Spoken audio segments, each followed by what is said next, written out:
بسم الله الرحمن الرحيم. الحمد لله رب العالمين، الرحمن الرحيم، مالك يوم الدين. إياك نعبد وإياك نستعين، اهدنا الصراط المستقيم، صراط الذين أنعمت عليهم غير المغضوب عليهم ولا الضالين.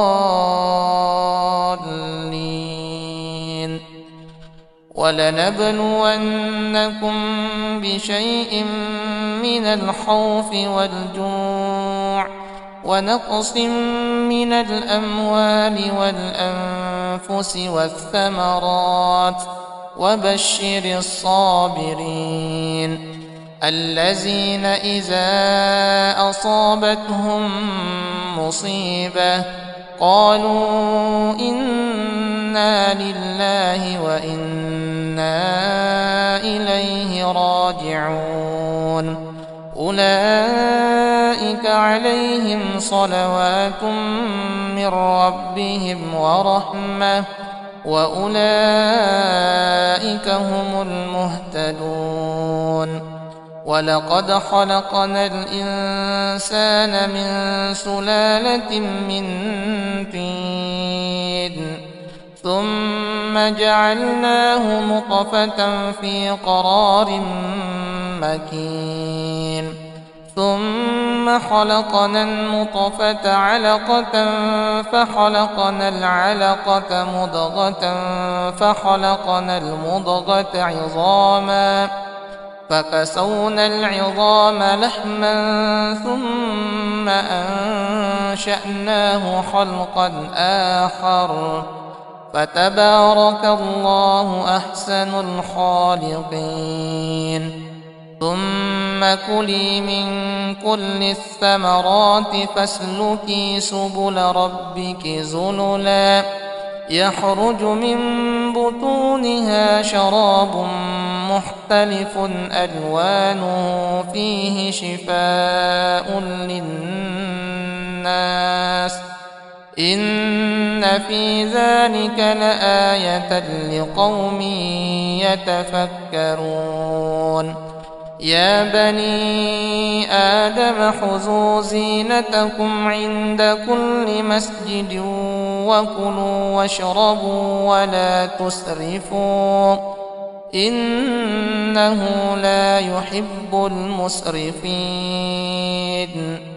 فستذكرون ما أقول لكم، وأفوض أمري إلى الله، إن الله بصير بالعباد.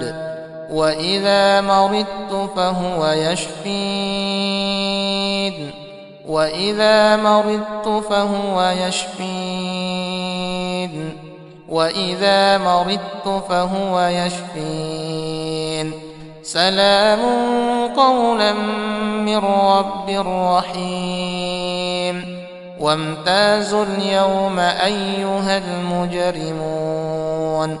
ولو جعلناه قرآنا أعجميا لقالوا لولا فصلت آياته أعجمي وعربي، قل هو للذين آمنوا هدى وشفاء،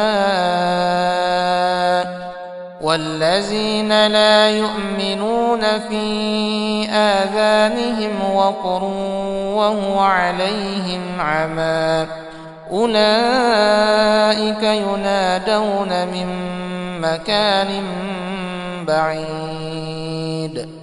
وننزل من القرآن ما هو شفاء ورحمة للمؤمنين، ولا يزيد الظالمين إلا خسارا.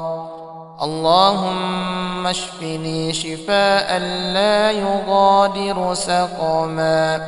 حسبي الله حسبي الله لا إله إلا هو عليه توكلت وهو رب العرش العظيم.